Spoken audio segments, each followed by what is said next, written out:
So, good morning, good afternoon, and good evening. Magandang umaga. So, welcome po sa Rabbit Frost Airsoft. So, meron tayo ditong unit for shipping. Ito ay kay bossing, bawal siyang, okay. So, ang pakilala lang natin sa kanya, si bossing VLS. Si bossing VLS ay repeat buyer ko to. Naka-order na sa akin to dati, siguro 2 months ago, 3 months ago, o naka-order siya sa akin ng ENC na 855 na rifle, yung AR-15 na John Wick, yung Taran Tactical. So, si bossing VLS ng Barangay Canhidok, Palo, Leyte. Okay? So, bossing, ito yung unit mo. Si bossing, ang talagang order niya sa akin is, Umarex na T4E na TR68. Okay, yung 68 cal. Ang problema, may available naman. Ang problema, color orange kasi ang natitira. Wala na yung color black.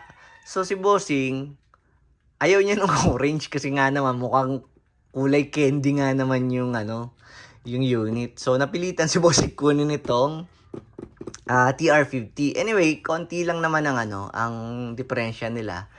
So halos same lang din. 16 joules yun, 13 joules to. So ganun yung pagitan ng lakas nila, okay? So eto, bossing, yung unit mo.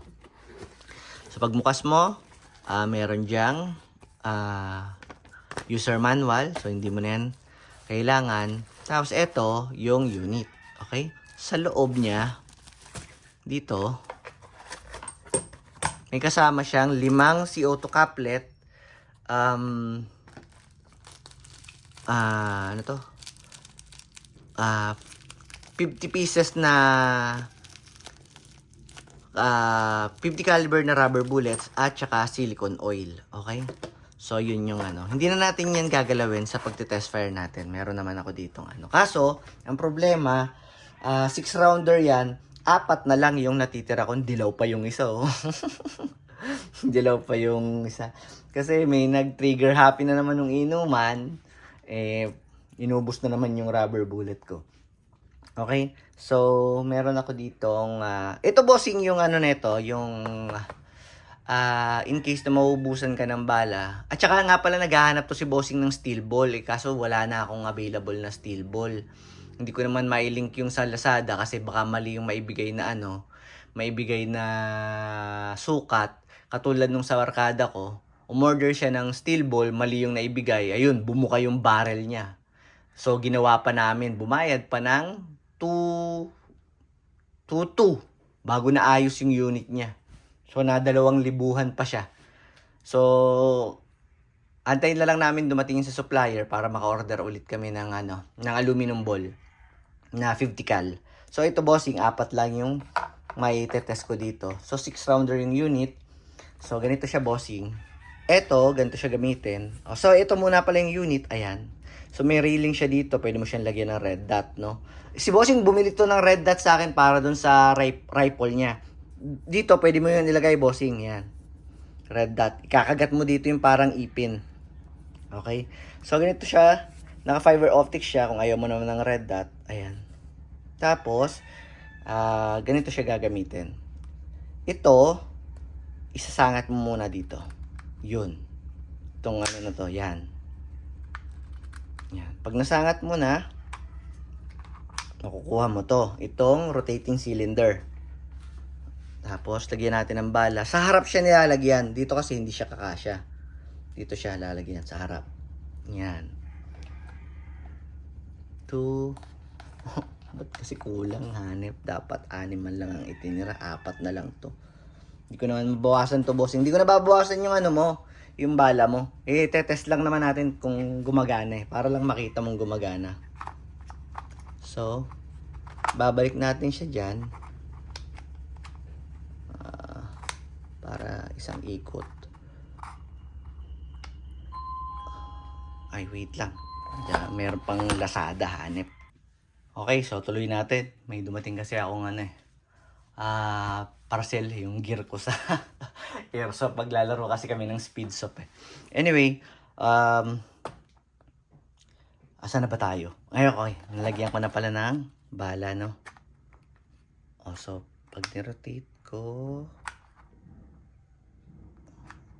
kailangan kasi yung unang putok, yun na siya.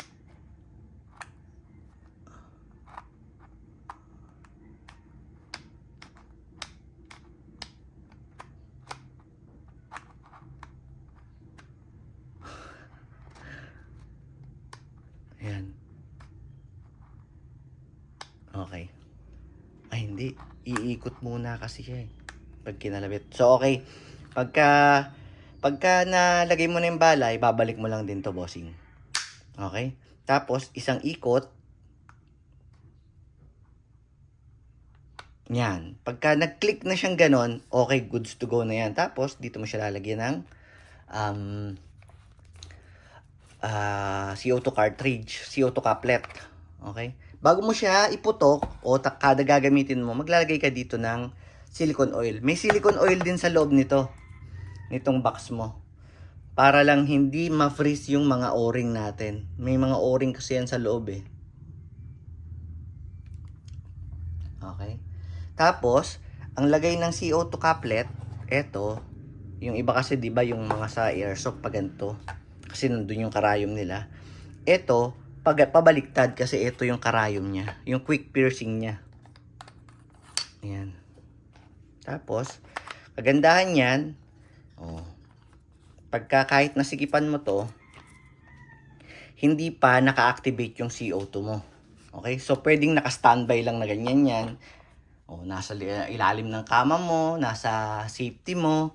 Ngayon, pag may naramdaman kang may pumasok sa bahay nyo, may trespassing, may nagrarayot, pwede mo siyang damputin, saka mo lang to papaluin. Saka lang mag-activate yung kanyang propellant. Tapos, good to go na yon.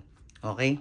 So, i-test lang natin yung unit bossing kung working. Okay? So, ayan. Umarex ang may gawa. Ayan.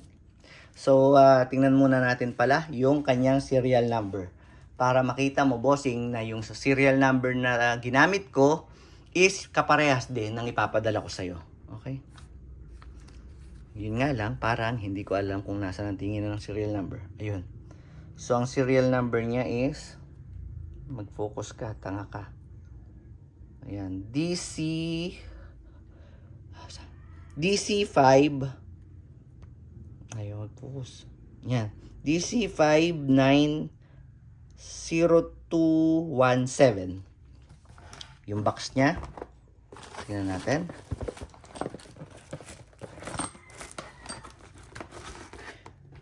DC590217. Okay? So, same box, same serial number. Okay?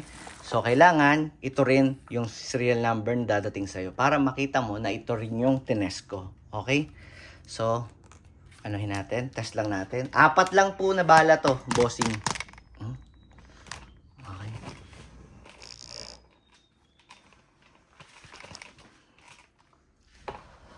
Wait lang. Okay. So, test natin. Dito na lang ako mga 2 metro. Okay?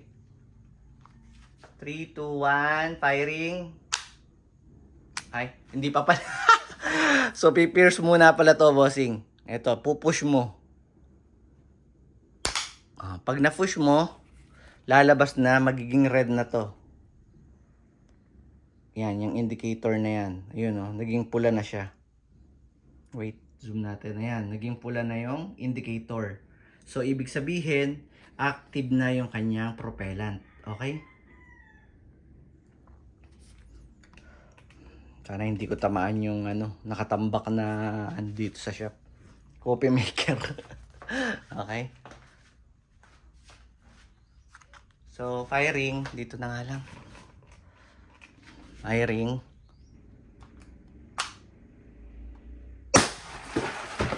Oh shit.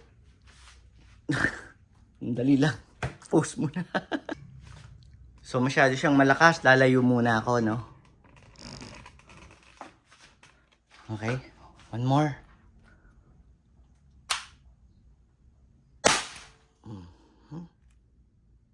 tingnan lang natin later yung mga ano niya. Bala niya. Ay, yung mga butas niya after kung maubos yung bala. 2.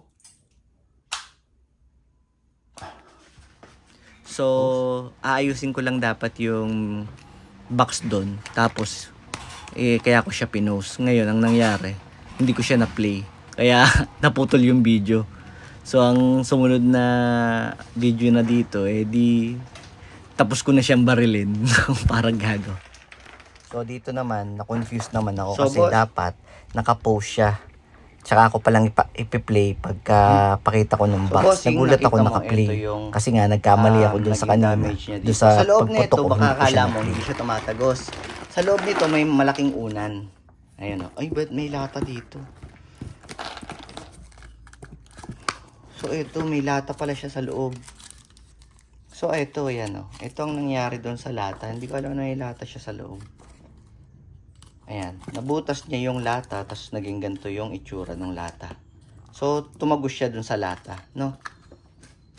Kasi kaya ko siya, kaya dito ko siya ipinutok. Kasi, kukunin kulit yung bala, sayang naman. May unan siya sa loob. So, yan yung naging damage niya, no?